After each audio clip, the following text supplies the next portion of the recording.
Hello সবাইকে, আমি জ্যোতি। আমার নতুন আরেকটি ব্লগে সবাইকে অনেক অনেক স্বাগতম। বিকেল থেকে ব্লগটা শুরু করছি। মনি দিদি তো কাল চলে গেছে, তো সারাদিন আর ভিডিও করিনি। একবারে বিকেল থেকে মা মেয়ে ব্লগ করা শুরু করলাম। বিকেলবেলা হলো গাছগুলোতে জল দিতে হয়, তো মেয়ে হলো ইদানিং খুবই নিজে একটু জল দিতে চায়। ওর হলো ওর চকলেটের কন্টেনার বা যে কোনো ওর হাঁড়ি পাতিল নিয়ে আসে, মা আমাকে একটু দাও। ও নিজে নিজে হয়তো কল থেকেই নিয়ে আসলো, ওয়াশরুম থেকে নিয়ে আসে, জল দিতে চায়। অল্প গাছ, কিন্তু এরকম একসাথে দেই আর কি। ও এটাই খুব এনজয় করে, আমিও দেই, শিখুক আস্তে আস্তে, যেটা মজা পায়। কতক্ষণ আর রুমে আটকানো থাকে। এই যে দেখুন, ওর হলো এটা একটা চকলেটের কন্টেনার, খাওয়া শেষ, এটা দিয়ে আবার জল দিচ্ছে। ও নিজের হাতে সব দিতে চায়। আজকে তো অনেক দিন পরে প্রায় একাই ছিল, আমিও মেয়েকে নিয়ে সারাটা দিন একাই কাটালাম। বেশ একটা ভালো সময় কেটেছে। কিন্তু মেয়েটাকে নিয়ে একটু এখন বিকেলবেলা, যদিও বাহিরে অনেকটা গরম, আমরা বাহিরে বসে একটু ছড়া পড়ছিলাম, একটু গল্প করছিলাম, বাহিরে মানুষ দেখছিলাম, কে দোকানে কি কি কিনছে, কোথায় যাচ্ছে। আর আমার ইপসি হাতে একটা এই যে খেলনা নিয়ে বসে আছে। চাঁদ তো এখন নেই বিকেলবেলা। আজকে ও আসলে তাড়াতাড়ি উঠে গেছে ঘুম থেকে। ও সাধারণত 6টা সাড়ে 6টা আগে উঠে না, আজকে 4টায় উঠে গেছে। আর তারপর থেকেই আমার তোতা পাখি পটর পটর করে কথা বলেই যাচ্ছে। আর এই যে ওর হাতে একটা খেলনা জোকার, এটা জোকার না কি বলে জানি না, এটা কি কার্টুন ক্যারেক্টার।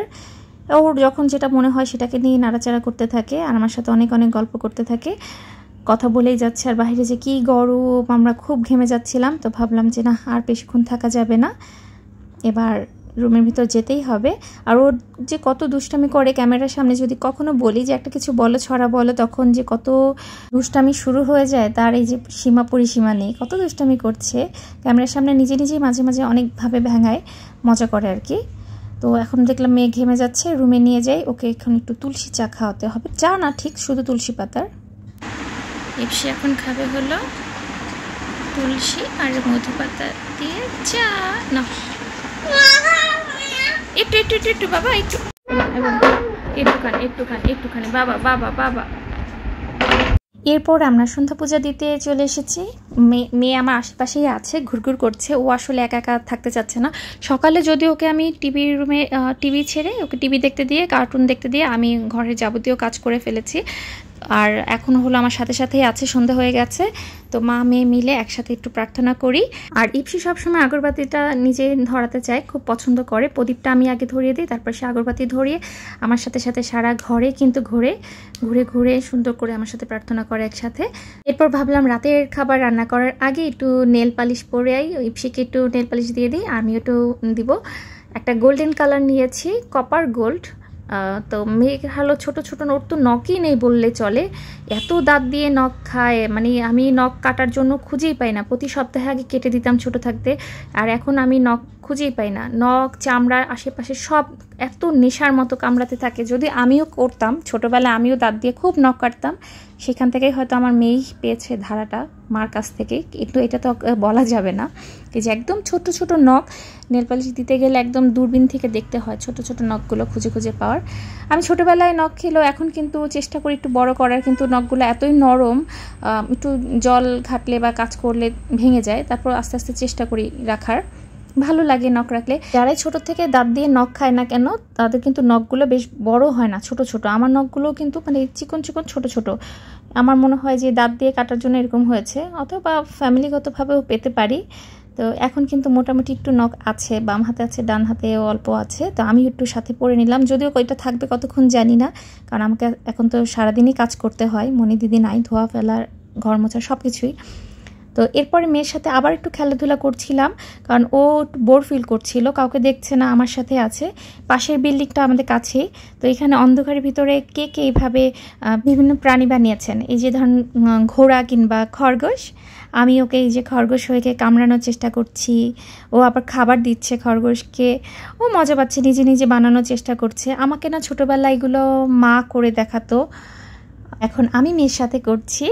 আমি এখন মা হয়ে গেছি, মা মেয়ে মিলে আমরা সুন্দর এরকম বিভিন্ন জিনিস বানাচ্ছি, মজা করছি। ইপসি পর্দার পিছনে লুকিয়ে যাচ্ছে, আবার আসছে খাবার দিতে, আমি ওকে কামড় দিতে যাচ্ছি, অনেক কিছু মজা করছিলাম একসাথে, খেলাধুলা।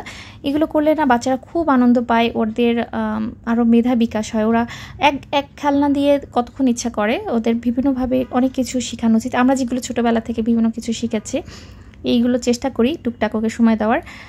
সত্যি বলতে আজকে কিন্তু দারুণ একটা সময় গেছে। আমি আর মেয়ে, আর কেউ নেই, আমরা দুজন দুজনকে সময় দিয়েছি, খুব ভালো একটা সময় কাটিয়েছি। অনেকটা দিন, অনেকটা মাস পরে আমার খুব ভালো লাগছিল। সারাটা দিন একদম পুরো ফাঁকা ভাষা, মেয়ের সাথে পুরোটা সময় আমরা খুব একসাথে খুব সারাটা দিন এনজয় করেছি। এই যে আমি কিন্তু লো ফ্যাট পরোটা নিয়ে এসেছি। আমি ভাবলাম মনে হয় এটার হলো ভালো হবে, কিন্তু পরে দেখলাম না, ভাজার সময় এটা আসলে তেল ছাড়া বললেই চলে। এর চেয়ে আমি রুটিটি আসলেই ভালো হতো, রুটিটাকে তেল দিয়ে ভেজে নিতাম। তো এবার হলো মা মেয়ে মিলে হলো রাতের খাবারটা তৈরি করব। আমি হলো সকালে মাংস রান্না করেছিলাম দুপুরের জন্য, তো ওইখানে অনেকটাই লেফট ওভার মাংস আছে, চিকেন আছে, এই জন্য ভাবলাম যে পরোটাটাই ভেজে নেই। আর সাথে তো কাঁঠাল আছে, আম আছে, এগুলো পরে খুলবো। এখন হলো আগে পরোটাটা ভেজে হটপটে রেখে দিব। তো মেয়েও আমাকে সাহায্য করছে, ও কেচি দিয়ে একটু কাটতে এসেছিল। এবার পরোটাগুলোকে আমি ভাজতে যে পরে তখন দেখলাম যে এগুলোতে আসলে একদমই তেল নেই, রুটির মতো সুন্দর করে ফুলে ফুলে উঠছিল, ফুলকো ফুলকো রুটি হচ্ছিল। তো আমি আবার এক পিঠ আরেক পিঠ এপাশ ওপাশ ভেজে তারপর একটু তেল দিয়ে দিচ্ছিলাম। তেল দিয়ে দুইটাকে পরোটা বানালাম, দুইটাকে রুটি বানালাম, ব্যাস। ও হলো রাতে হলো আরও ফল খাওয়ার জন্য না বেশি একটা খেতে চায় না, ডিনারটা আর কি একটু লাইট রাখতে চায়। এগুলো কিন্তু প্রতিটাই খুব ভালো করে ফুলে উঠছিল, ভালোই ফুলে উঠছিল। তো আমি যে পরোটাকে একটু মচমচে করে, আমার পরোটাটাকে একটু মচমচে করে ভেজে নিলাম। আমার একটু মচমচে পরোটা খেতে বেশ ভালো লাগে। আর এই হটপটে তো অনেকটা সময় গরম থাকবে। আর ইপসিকেও চেষ্টা করব যদি পরোটা দিয়ে একটু মাংস খায়, আর না খেলে ওর তো ওটস আছে রাত্রে, বেচারির প্রতিদিন রাতে শুধু ওটসের উপরেই থাকে। সবসময় এই ওটসটা খাওয়াতেও আমার সুবিধা হয়, মানে একদম লিকুইড করে দিই যেটুকু খায়। আর যদি পরোটা খায় তো খেলো ভালো। আমাদের হলো এক দিদি আমাদেরকে কাঁঠাল দিয়েছে, তো এই কাঁঠালটা আজকেই নিয়ে আসলো হাজব্যান্ড অফিস থেকে আসার সময়। একদমই পাকা ছিল কাঁঠালটা, তো ভাবলাম যে আজকে না খেলে নষ্ট হয়ে যেতে পারে। মনি দিদি নাই, তো আমি আর আমার জামাই মিলে দুজনে একটা কাঁঠাল কমপ্লিট করা খুবই ডিফিকাল্ট। আবার কাঁঠাল ফ্রিজে রেখেও খেতে চায় না পরের দিন, ঠান্ডা সমস্যা, মানে ওর কাশি আছে, ইপসি কাশি আছে। আমার খুব গ্যাস ফর্ম করে। আমি হলো আম খেতে পারি অনেক, কিন্তু কাঁঠালে অনেক গ্যাস ফর্ম করে। তো কাঁঠালটা বেশ ভালোই ছিল, আমাদের যেরকম পছন্দ নরম কাঁঠাল। পুরোটাকে ভেঙে বাটিতে উঠে নিলাম। এরপরে আমি একটু নিজের টাইম স্পেন্ড করছিলাম, ইপসিকে ওর বাবার কাছে দিয়ে দিলাম। দুইজন একদম এসি ছেড়ে দুজন মোবাইল দেখছে, গল্প করছে, আর আমি এদিকে ভাবলাম যে একটু টিভি দেখি। আমার মনে হলো নিজের একটু টাইম দরকার। সারাটা দিনই মেয়ের পিছনে দৌড়াদৌড়ি করেছি, আর বাসার তো অফুরন্ত কাজ, অনেক কাজ, সব এক হাতে করেছি। তো এখন মনে হলো যে নিজে নিজে একটা কোনো ব্লগ দেখি, অথবা কোনো তামিল মুভির শর্ট ভার্সনগুলো দেখবো, যেগুলো বাংলা এক্সপ্লেনেশন আছে না, অল্প সময়ের মধ্যে হয়ে যায়। তো আমি হলো নিজের মতো টাইম কাটিয়ে আমি ঠিক 10টার সময় ইপসিকে খাওয়াতে বসে যাই, কারণ ওর হলো একটু আগে খাওয়ায় না কেন, ঠিক ঘুমানোর ওকে বিছানায় নামার আগে আমি খাওয়ানোর চেষ্টা করি, তাতে ওর পেটে না খাবারটা থাকে, পেটটা একটু ভরা থাকলে ঘুমটা ভালো হয়। না হলে ওর হলো যে পরিমাণ লাফালাফি করে তাকে খাওয়ালে সব হজম হয়ে যাবে, পরে রাতে উঠে বসে থাকবে। দিন সকালবেলা ড্রাইভার ভাইয়া বাড়িতে গেছিলো ঈদের ছুটিতে। উনি হলো আমাদের জন্য দুধ আনতে বলেছিলাম, দেশি গরুর দুধ। এর আগের বারও যখন গিয়েছিল বাড়িতে তখন আনতে বলেছিলাম, এনেছিল। এবারও সেই 10 কেজি দুধ এনেছে, এবং মানে অনেকগুলা বোতল, 10টা বোতলে নিয়েছে। এর আগের বার তো 2 লিটার বোতল এনেছিল। এই যে 1 2 3 4 5 6 7 8 9 10টা বোতল আছে। ভালোই হয়েছে। আমি একটা মানে একবারে সব নামানো দরকার নেই, একটা বোতল নামাবো, হাফ করে জ্বালাবো আর কি। তবে এখানে আবার আনার সময় উনি হলো মোটরসাইকেলে এসেছে, তো যার জন্য 2-1টা বোতল থেকে আর কি কিছুটা দুধ পড়ে গেছে, মানে সবগুলোই ফুলই আছে, অল্প কিছু পড়ে গেছে। এই যে নিচে আমি ওইগুলো অবশ্য ভালো করে একটার পর একটা মানে 4-5টা পলিথিন দিয়ে ভালো করে বেঁধে আনা হয়েছে, যার জন্য মানে ভিতরেই পড়ে আছে, নষ্ট হয়নি। এই যে অল্প কিছু দুধ পড়ে গেছে। তো এরপরে হলো সকালে ইপসি খাওয়ানো দাওয়ানো কমপ্লিট, বাসার আরও বাসন কোসন ধোয়া, অনেক কাজ ছিল। এরপরে সবচেয়ে কঠিন কাজ এই গরমের মধ্যে হলো ঘর মোছা। আমি ভেবেছি প্রতিদিনই এখন থেকে ঘর মুছে রাখবো, কারণ ইপসি নিচে ফ্লোরে বসে খেলাধুলা করে, অনেক ময়লা থাকে, প্রতিদিনই তো দেখা যায় ডাস্ট আসেই। মনি দিদি যেটা করতো না, প্রতিদিন ঘর মুছতো না, ও 1 দিন 2 দিন পরে মুছে, কিন্তু আমি চেষ্টা করবো, কষ্ট হলো আমি প্রতিদিন ঘরটা মুছে রাখবো। এরপরে আসলাম এক গাদা থালা বাসন, এগুলো পরিষ্কার করার জন্য, এগুলো সব পরিষ্কার করবো। এগুলো না কাজ করার মধ্যেও না একটা খুব শান্তি লাগছিল মনে। আমার মনে হচ্ছিল এরকম একটা শান্ত পরিবেশ আমার খুবই দরকার ছিল, কারণ ইপসি হলো হাইপার অ্যাক্টিভিটি বেবি, ও খুবই অ্যাক্টিভ থাকে সারাক্ষণই, খুব চঞ্চলতা। ওকে মেনটেন করে আমি মানসিকভাবে মনে হচ্ছিল যে আমি পাগল হয়ে যাচ্ছিলাম রীতিমতো। আর খুব শান্ত, আমি যে ইন্ট্রোভার্ট একটা মানুষ, এটা আমি আস্তে আস্তে বড় হতে হতে বুঝতে পারছি যে আমি টোটালি ইন্ট্রোভার্ট একটা মানুষ। আমি খুব নিরিবিলি একা শান্ত পরিবেশে থাকতে ভালোবাসি। তো এই যে শান্ত এখন পরিবেশ, তারপরে মেয়েও কিন্তু অনেকটাই 50% ওর দুষ্টামি কমে গেছে। ও হলো মনে হয় মানুষ থাকলে কাউকে পেলে আরও বেশি দুষ্টামিটা করে, খুব বেশি অ্যাক্টিভ হয়ে যায়। তো এখন হলো কেউ কাউকে পাচ্ছে না, যার জন্য আমার সাথে সাথে ঘুরঘুর করছে, বা কোনো একটা কিছু দিয়ে ওকে আমি ব্যস্ত রেখে ঠান্ডা চুপচাপ আছে। জিনিসপত্র নষ্ট করা বা এই যে সারাদিন যত পাগলামি আছে, এগুলো অনেকটাই কমে গেছে। আর যার জন্য আমি হলো কাজও করতে পারছি নিজের মতো করে, সুন্দর করে রান্নাঘর পরিষ্কার করা, এর সাথে রান্নাবান্না তো আছে। সারাদিন অনেক ধরনের কাজ থাকে। সেই সকালবেলা কিন্তু ঠিকই রান্না করে হাজব্যান্ডের অফিসে খাবার প্যাক করে দিয়েছি, নিজে খাওয়া দাওয়া করে ইপসিকে ওর জন্য আলাদা খিচুড়ি রান্না করতে হয়, ওকে খাওয়ানোটা একটা সময় ব্যাপার।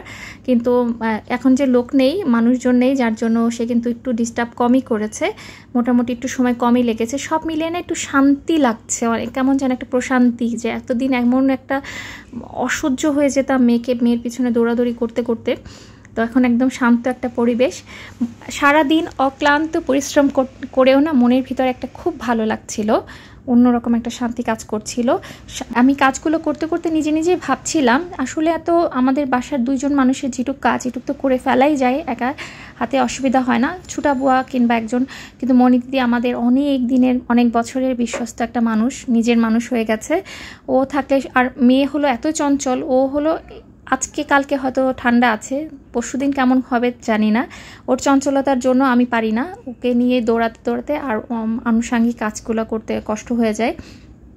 তবে এই 2 দিনে যেটা উপলব্ধি করলাম যে হাইপার অ্যাক্টিভিটি বেবিদের একটু নিরিবিলি পরিবেশে রাখা দরকার। ওরা তাহলে কিছুদিন একটু নিরিবিলি থাকলে একটু দুষ্টামির পরিমাণটা কমে যায়। এটা মায়েরও একটু শান্তি, কারণ একজন খুব অ্যাক্টিভ বাচ্চার পিছনে কিন্তু মাদের অক্লান্ত পরিশ্রম থাকে সারাটা দিনই, কারণ ওরা কিন্তু এক জায়গায় স্থির কোনোভাবেই থাকে না। যাই হোক, অনেক কথা বললাম, আজকের ব্লগটা এই পর্যন্তই। ইপসির জন্য একটু ফল কাটছিলাম। আমি একদম টাইম টু টাইম সব কিছু প্রতিদিনের রুটিন ফলো করি ওর।